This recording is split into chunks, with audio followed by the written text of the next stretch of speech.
attending the briefing tonight for the Blue Water Pointscore series. I'm going to have an apology from Tim Cox. He was going to come and do his usual thing and tell us all about the things that we do that he doesn't like doing. He's left that job to me. Followed by David Kelly, who's going to come and talk to us about radio comms, and then Roger Hickman will give us a discussion on paperwork, something that we all hate.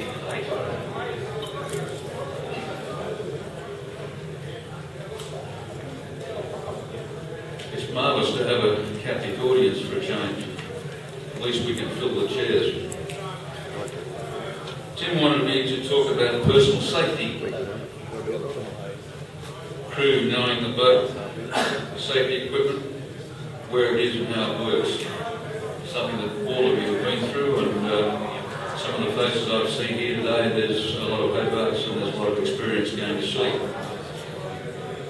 Second point was your PDFs. Make sure they fit. Scrabs tested, your PLBs tested, and are both with you, especially wearing them at night time. Down overboard is another thing that we need to run through with our crew. Make sure that they're properly understood. Make sure that the crew understand what's going to happen if someone goes over the side. But I'm not going to go through in detail, I'm just going to mention the briefs at this point. Life raft, secured in an appropriate manner. The other important point is the listening watch on channel 16. Tim said make sure that I tell you that the volume should always be turned up. It works better that way. Navigation is the next point that we've got to talk about. Check the chart for a liability diagram. The further south you go, the greater caution required close to shore. Less than 2 nautical miles may be a 400-metre error. Tim says this is the National Hydrographer's tropical creature. The inaccuracies in electronic plotters inshore lack of detail. One cable length, that is 200 metres off, clear of Flinders Island, Cavitry Island, Burke Island at all times. Sailing instructions 10.2. Non-compliance is likely to see a competitor disqualified as it impacts upon our aquatics licence. Precautions in the vicinity of the approaches to Port Kembla. Shipping movements via ship channel and carry the right charts. A spot check may be carried out at any time. While we're talking about going around islands and navigation, I'd like to mention a race that occurred earlier this year off San Francisco, the Falarones race. I've got some charts which we're going to flick up on the screen just to show you the sorts of difficulties, and I'd rather talk about it as some other club's problem than ours, and to make sure that it doesn't become our problem.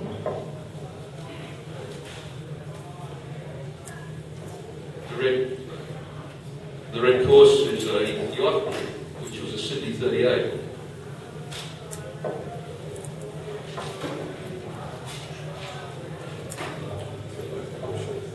And it was less than 2 or 0.2 nautical miles, that's 400 yards from the point, crossing a 4-fathom shoal at near low tide in a 25-knot northwest wind on a heading of approximately 235 degrees mag.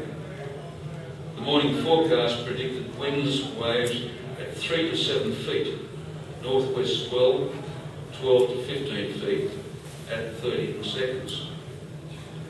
A set of larger than average waves capsized the boat and drove it onto the rocky shore. 7 of the 8 crew members were thrown into the water. 2 of those in the water made it ashore and survived. 5 did not. One of the survivors rowed the boat ashore. What was found in the inquiry later was that there was a lack of understanding of the wave conditions, there was a lack of understanding of being offshore. And if you look there, there's a lack of a situation where the green line is another boat that was less than 5 minutes behind and did not get the same wave set. It's a matter of being unfortunate in the right place at the wrong time. Move to the next slide. This shows all the other boats that were in the same race and the courses that they went round this island. So one might think that 400 yards is far enough to be off a lee shore, and in that depth of water, which is 28 feet. What it didn't take into consideration was the wind build up, the wave build up, and the performance of the water around the boat. That yacht could have tacked out of there, and this would never have occurred. It could have changed course. There's a whole stack of what-ifs. The only what-if is the end result. And we don't want to see that around this club, so we'll move on.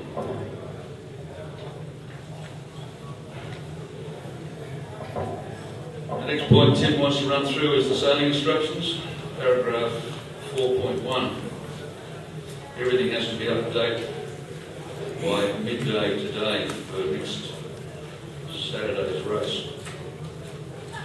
I believe there are still some things outstanding, and I'm not going to go through it any further. Other than to say that the crew list information should be completed. Paragraph 4.1. I, through the way, require your attention to inadequate data could result in a yacht being recorded TEC.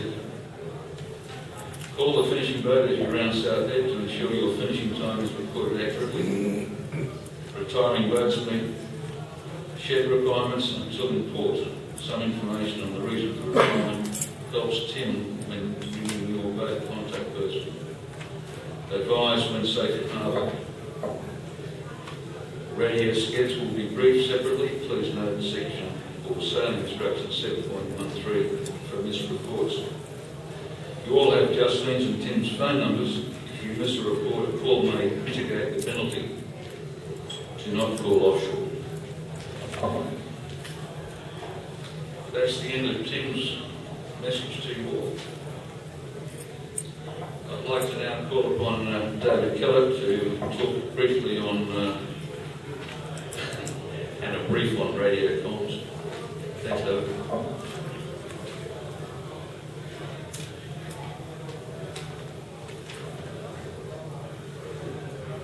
Thanks, John. Good evening, everyone. I know many of you have done countless Blue Water Pointscore races, but there are a couple of new boats with us this year, so it is our responsibility to go through this with you. The CYCA take their radio procedures very seriously, and as John just reminded you of that sailing instruction where the penalties apply, they will be applied. Through the cooperation of Marine Rescue New South Wales, we again this year are able to run the skids through the Southhead signal station and through offshore when it's on station out at the finish line. We'll have 3 operators this year. Dennis Doyle, who many of you know, Robin Morton, who is our starter and finisher, and myself. We will have additional marine rescue operators who will man the station 24 hours when the races are in progress. So you may find some strange voices on the radio. There may be a small difference in the procedures that each of them do. They're all volunteers, and we try and brief them before the races, but occasionally someone will turn up, and so he may be a different approach to things. So just bear with us on that. The skids will be on 4483. If at the appropriate sked time you cannot hear the call of the radio relay vessel, it could be Southhead signal station, but it will be the radio relay vessel. If you cannot hear them on 4483, VHF 7.2 and wait until you're contacted. Occasionally, particularly in the Flinders race, we have a little bit of trouble on 4483 with you under the cliffs, and we may take a minute or two just to find one of the yachts and ask them to do the relay for us. We remind you that all yachts maintain a listening watch on VHF 16 and 4483. The sked times will be at 0005,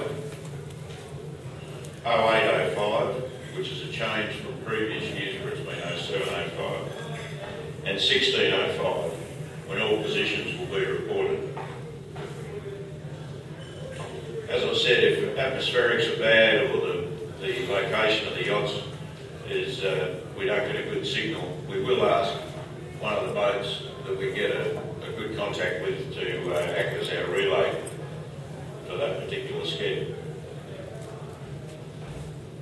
Just a reminder that with so many electronics on yachts today, there's a severe drain on the batteries. A lot of you think you can get down to Flinders or Bird and back again without a charge, but we've found that most of you need to charge your batteries. And you all know what it sounds like when you haven't got sufficient battery power there. It's like a fart in a bath. It's a roll. So charge them up before the skids. Several of you have automatic tuners, and when you hit the button, there's a delay before it kicks in. So we normally miss the first part of your position report. So just give your mic a flick and a whistle before you doing the sked, so that we don't have to come back and ask you to repeat it. That just delays it for all of us. Please be on time for the skeds, and give your positions on the first run through. There's no real technical advantage to wait until all the others have come through and then do it again.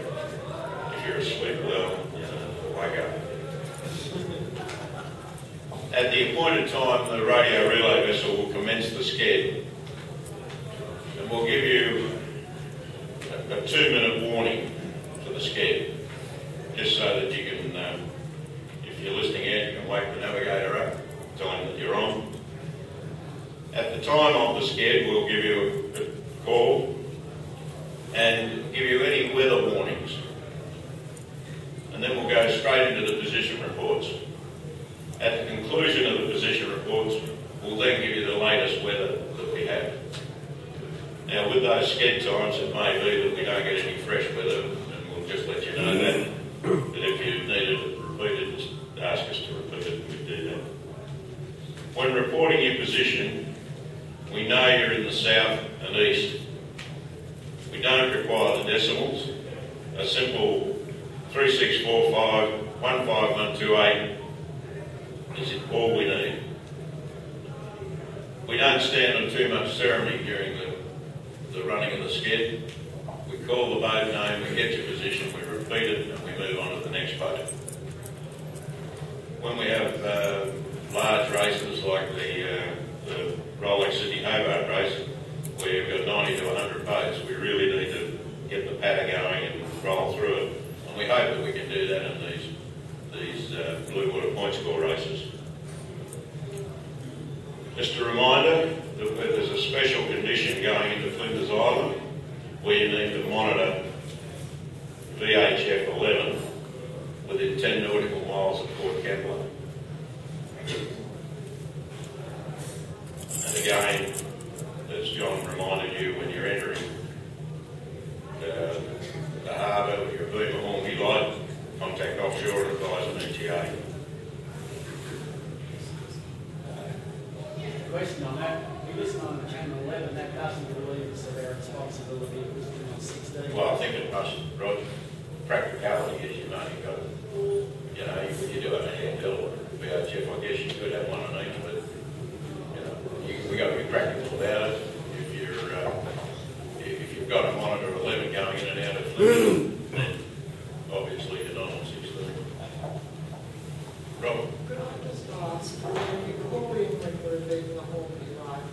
you make sure you're around the corner in line of sight of offshore before you call it? Yes, you're not with her beam when she's being west of you. Yeah. It's when it's being east of you. Yes.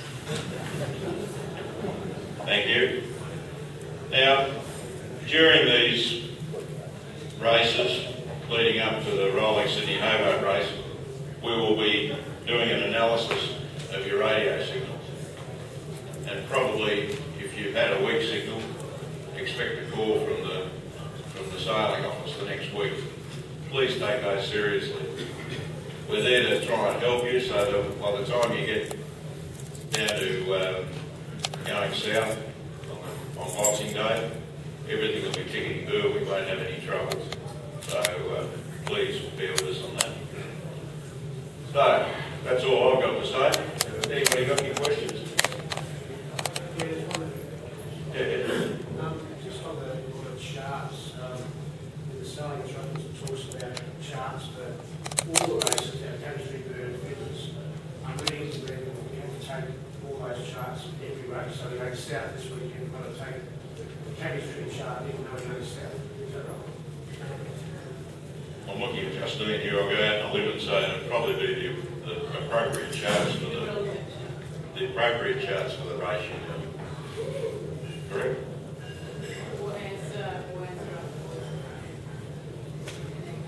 There'll be a written answer on the board tomorrow. Any other questions? Yeah, I understand it's not just by way of explanation, I understand it, but it's a condition of the licence, this is a one page, 3 items. But why does it therefore apply to going into Botany Bay, everywhere else? I mean, there's been troubles in the past, it just seems incongruous to me. That's one. And the second question is, and I have correspondence on this, and that is this race on a Saturday. We used to do it years ago, starting at 10 o'clock on a Saturday. And I'm assuming it's probably about all those going around Flinders Island in the daylight. But, you know, it's just rides off a weekend. And I'm just, interested as to why we start at 10 o'clock on a Saturday. Recognise it's the first race of the season. I'm going to flick that to the chairman of the sailing committee. It's beyond my pay grade. I do remember. So, any other questions on radio comms? Lovely, thanks. Thank you, David. I was hoping you'd answer that question. There's a couple of reasons why this race has gone back to, as you say, Lindsay, a morning start on a Saturday. First one was that we had a few problems with the harbour master. You were rounding the island in daylight and was to help the shipping movements coming in and out of Port Kembla.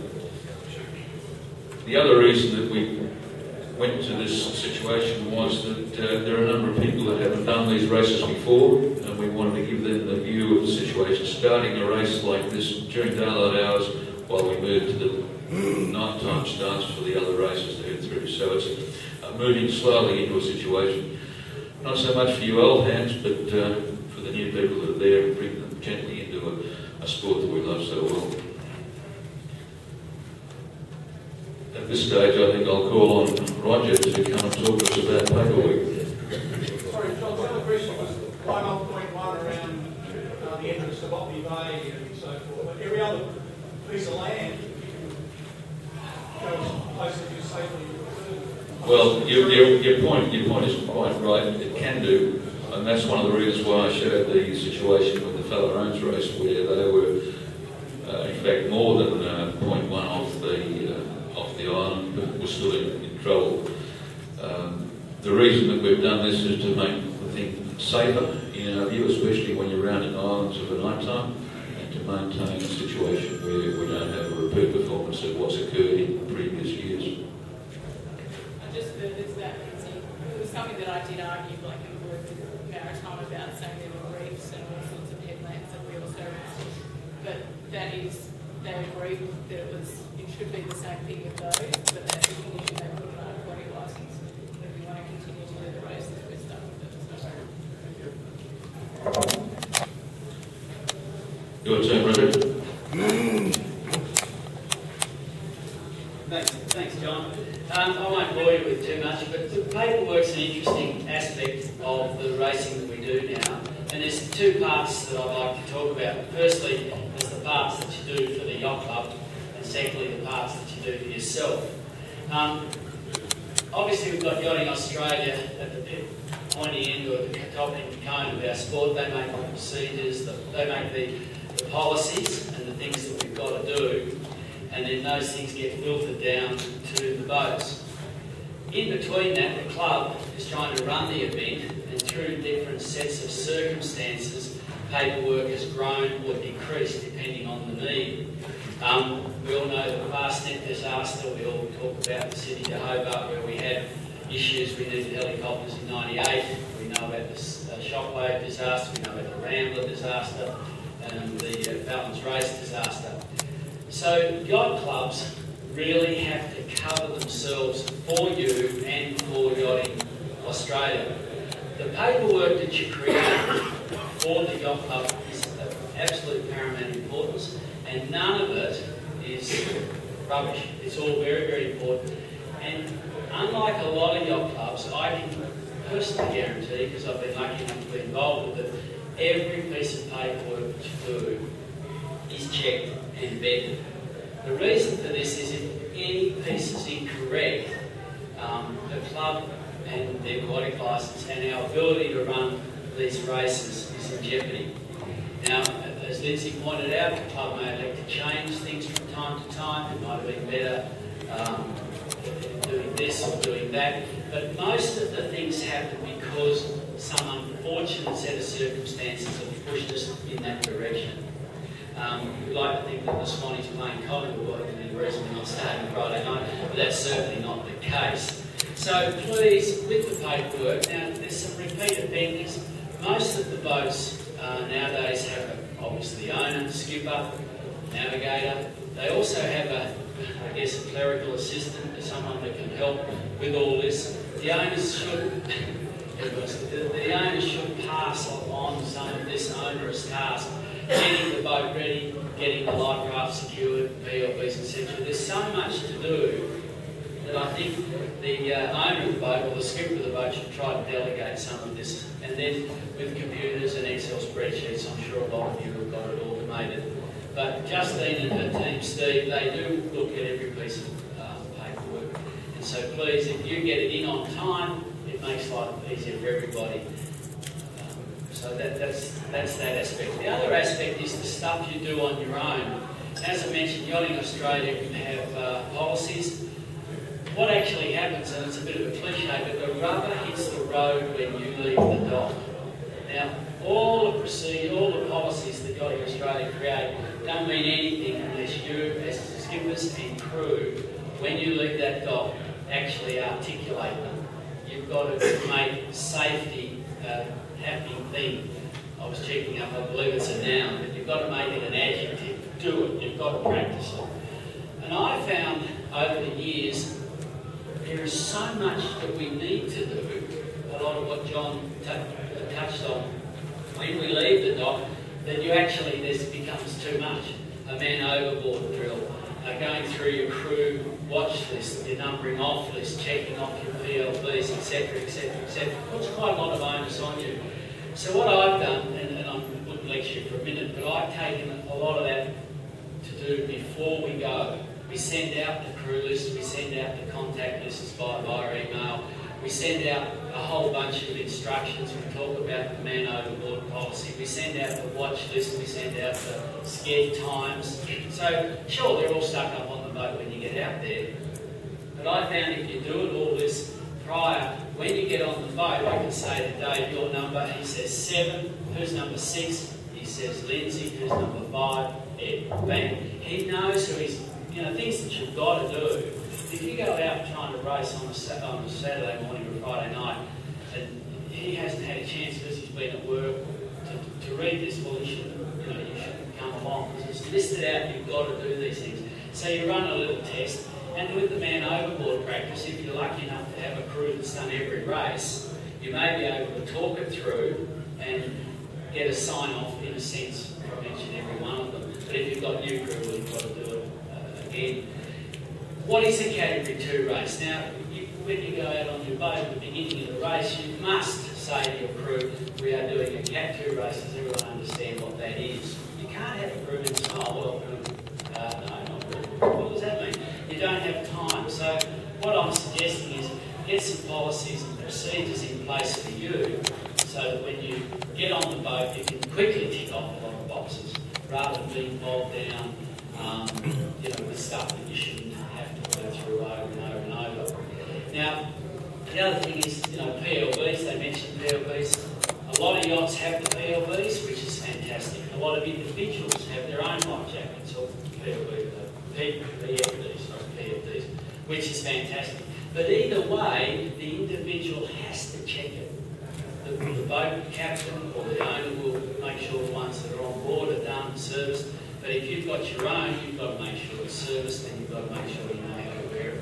So those sorts of things should be pushed on or forced upon or pleaded that the crews do all of that before they get on the boat, because you run out of time, putting up the trysail, it's raining and so on and so forth. So very quickly, I've just gone through some of the stuff that we do. Emphasis on safety is always important, and engage the crew, get them involved. Now, on the Wild Rose, everybody on that boat will have a SSC. Everybody on that boat will have first aid. I'm just over it. Why should you need to go through issues of safety, SSC stuff when you're doing a blue water race? Friday night, it's flying 25 knots, and you're banging straight into it. You really need for everybody to have really engaged and thought about those options. They're good course, they're a lot of fun, and I don't think there's anybody that's done one or a revalidation that hasn't come away thinking, well, that was good stuff. And the skipper's got to set those expectations. So email out to the crew and make them acknowledge they've received the email, so they've actually read the stuff. Think about the safety, ask any questions.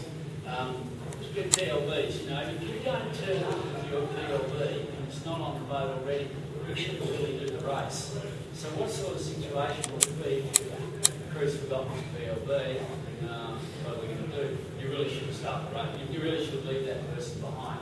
And it's the same as if they don't understand what a Category 2 ocean race is, because they're the sort of things that the crew should know.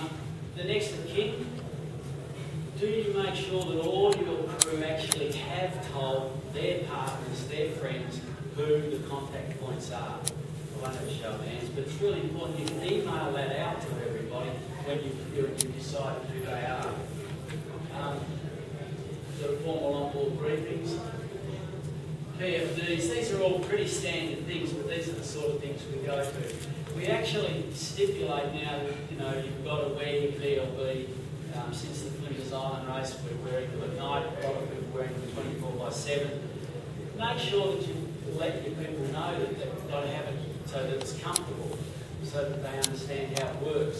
Because a lot of people will get on a boat, especially if the boat's providing the equipment, and they'll whinge and bitch about how uncomfortable it is. Well, don't buy your own. That meets the requirements, and if the skipper's happy or the owner's happy with it, because you're going to be wearing it more and more, and you'll find once you get used to them, you wear them to bed, you wear them to, all the time. Okay?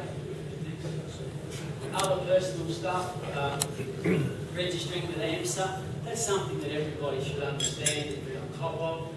Safety harnesses, have you got your silent sticks, dive markers, personal caution? When you leave the dock, it's often too late for them to get all that stuff to make sure it's all there. I mean, we all know when you do your SSC, the value of the silent stick, the value of dive markers, they may not be prescriptive by Yachting Australia, but they're certainly worth having. We emphasise the skeds. David's talking about the skeds. Everyone says, oh, the navigator. One of the things that we do to ease the pain and make the race more pleasant, everybody on the boat is responsible for the sked. You might be the navigator, but why shouldn't you? You've got to rest, you've got to sleep. We know how important sleep and rest is in the ocean racing. So we sort of make sure, by telling everybody a week out, they can get it in their head, they can start to think about that they're responsible, even though they might be trimming the jib, they're conscious of the time. And therefore you don't miss a sked, because if you miss a sked, the whole atmosphere is kind of like, I don't know, missing a main meal on the boat. Probably a lot more scared you've got issues, you've got to go to the room, it's just a progress room or whatever, it's just not worth it. So make everyone responsible. Man overboard, responsibilities of crew to raise their concerns. In your email you send to them, you must tell your crew, if they have a problem, they've got to raise it. If they're not happy with something on the boat, we can't fix it, you really should put them back ashore. You know, if they say, oh, we're not happy with the cruise pump arrangements, if you can't fix it, you've got to fix it or not go, put them ashore. And so by letting people think about these things a week or so out from the race, it just makes it a lot easier in that 2 hours or 2.5 hours. I know in Loki's case, big boat, a lot of people, they leave in really good time, give themselves a lot of time. We're a little smaller, half the number of people, so we might leave half an hour later, but it's still, once upon a time with rush out, engine flat out, 5 minutes and off, you just can't do it because of the responsibility you have to your crew and to yourselves. So I think that's about all that I've got. And then numbering off, we talked about that. It's really important. If you send that out a couple of days, sure, if there's a crew change, you'll have to change it, but it's better to have something to start with. And this, you know, when the Triple FC, you know how important it is with the numbering off. Just little things like if you've got a system of hooks, some people boats have, you know, numbers for hooks. What do you do with the gear and keeping it tidy? If you can get the crew on the pace a couple of days before the race, hopefully, you know, they'll be better. Little things like PFD lists, whether, you know, what number they are, because that goes well. And tea and coffee doesn't sound important, but how often you say milk and 2 sugars, well, you know, I believe you just should have water with 1 additive. That was Sally Gordon's rule. Water with 1 additive. So you can have coffee or tea or milk, but only 1 additive. A lot of people have tea, coffee, milk, 1 sugar, not too strong, dunk it twice. Well, have a list so the poor person can then make their cup of tea and can do it. It sounds crazy, but these are the little things that can make your race, especially, and I'm sure Ed and guys, that 2 hours trying to get to the start can be horrendous if people aren't organised. Yeah, and first aid, I've never, I mean, Michael Spees pointed it out when he had his first aid issue. There was the guy that had the heart attack was the first aider. And so I think in this day and age, everyone on the boat should have first aid, because if you actually think while you're out there to have a crack at winning your race, you're out there to have a crack at winning your race. Winning will never happen if you're waylaid, if you're worried about issues. So if you've got a safety situation, you've got plenty of people to cope with it. How much better than the skipper or the navigator having to stop to first aid? You've got plenty of people. And the Triple SC, well, you know, I mean, maybe for a Flinders or a cabbage tree or something, but certainly for the hoedown, Rolex race, and the long races, you really should have a long hard thing. They're a lot of fun, aren't they? We've all done them, and you learn a lot from your peers. So, club's paperwork, please do your best, get it in on time. I don't think we've ever had to stop the boat going. There's been lots of times we should have. And Tim Cox does a wonderful job of embarrassing you. But get it in early and get your crew involved. As I say, rather than road and leave it involved.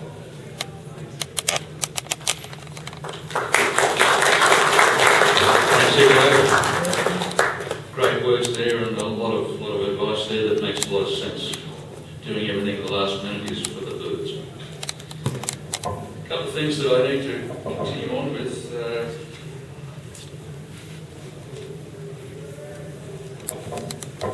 We're looking in the sailing office at introducing longer races for the Blue Water Pointscore, and at the end of this season we'll be reassessing how this season's gone and what we'll be looking for. We'll be looking for feedback on how this season went, and we'll be looking at feedback for other types of races that we could run as part of the Blue Water series.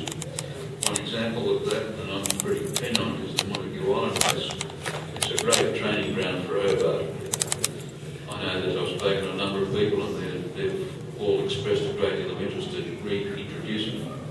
The intention would be that it would probably happen on the long weekend in October, perhaps a Friday lunchtime start. And boats are now a lot quicker, as everybody keeps telling me. We should be finished sometime Sunday morning, Tuesday morning, as has happened in the past. It's a great race for belting ahead going south, turning the island, belting ahead out going north. Very seldom does it happen the other way, but it's been a lot of fun. The other point that I need to raise is that on the 27th of September, we're looking for a volunteer, a boat and crew. New South Wales Air Ambulance wants to do a film of an air sea rescue off Sydney Heads. This is going to be used as part of the Marine Safety Demonstration Day to be held on the 4th of November.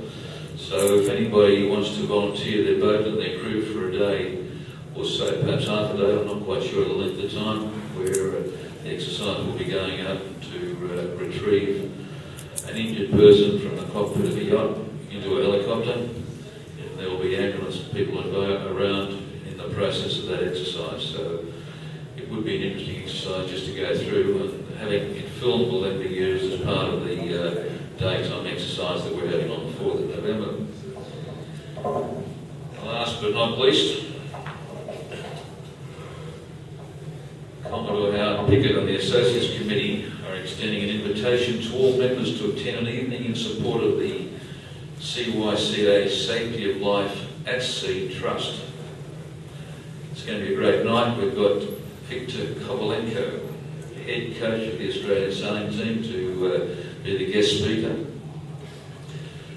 We're looking at boats to each take a tables of 10 each, cost of $125 per person, and the dress will be lounge suit held here as we are in the Freya and Warner room.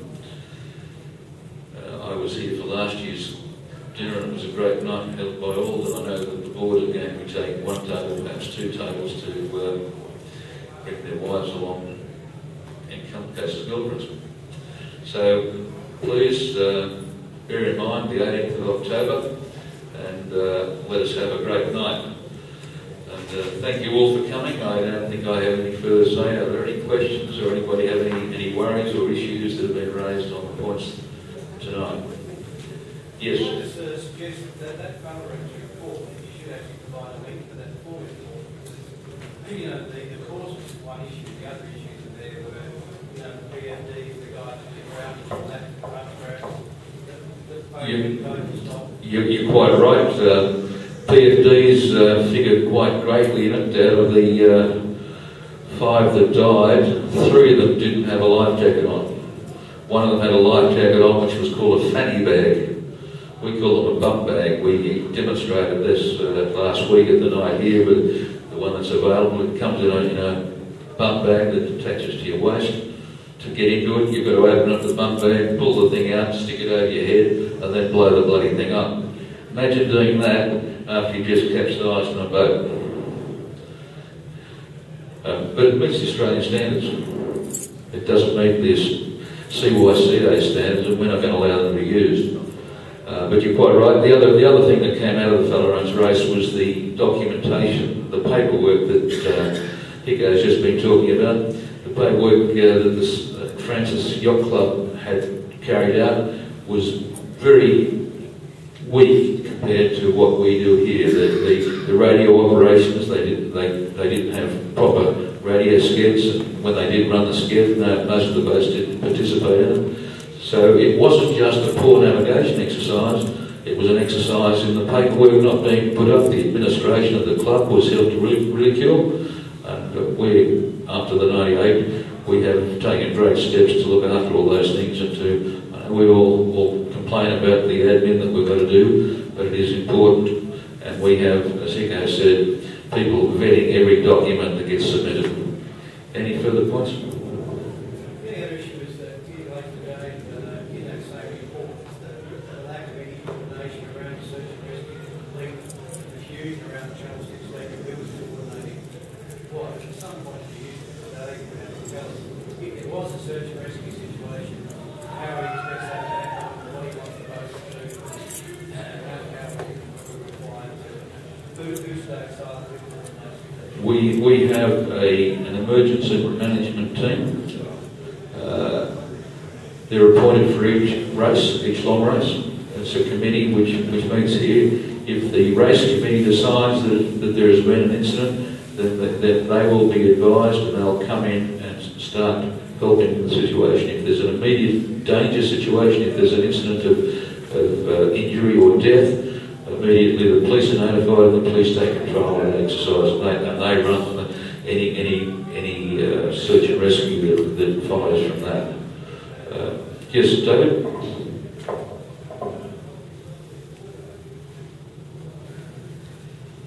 That's an excellent question. When we had the shockwave incident, the first boat on the scene that started communicating on, I think from memory it was 16, took control of the situation down there. And at the time in our report for that, we recommended to the club that that is what should happen. The first boat that starts to communicate, finding out what the problem was, should take control of any incident. Now, what would happen is that there would be communication back to Marine Rescue or the CYCA base, South Sydney Signal Station, and we would then help with you and instruct you on how that should be done. But the shockwave incident really worked very well, and I'm looking at Dags. Was it Blakey? Was it Michael Bellingham perhaps? Was Blakey the first one on there? No, Yendes, that's right. Will Oxford. Just took control and organised the search with all of the boats that came in on 16, and everyone was chatting. But Yendes took control. And it's important that you do that. And it's difficult to say, appoint a boat to do that, because we don't know where the incident will be. It will be at the beginning of the fleet, the tail of the fleet, anywhere. But it's something to keep in the back of your mind, and perhaps it's something that I'll work with Justine on, that there should be a procedure for that that we publish, so that everyone's aware of it. Thanks for bringing that up. Excuse me, Dave. Just one thing. We're going into what Kepler on Saturday on about Sheffield Edward. It potentially could be a long time in there for 10 miles and then back out of there for 10 miles. Not monitoring 16. I don't know what we do. Well, you should have 2 VHFs on board. You got to say you do the dual watch, or the where you keep one on 16 and one on 11. Okay, thanks guys. Yes, one other question up the back. If a team changes boats during the series, can they carry the points over with the team, or does it stay with the boat?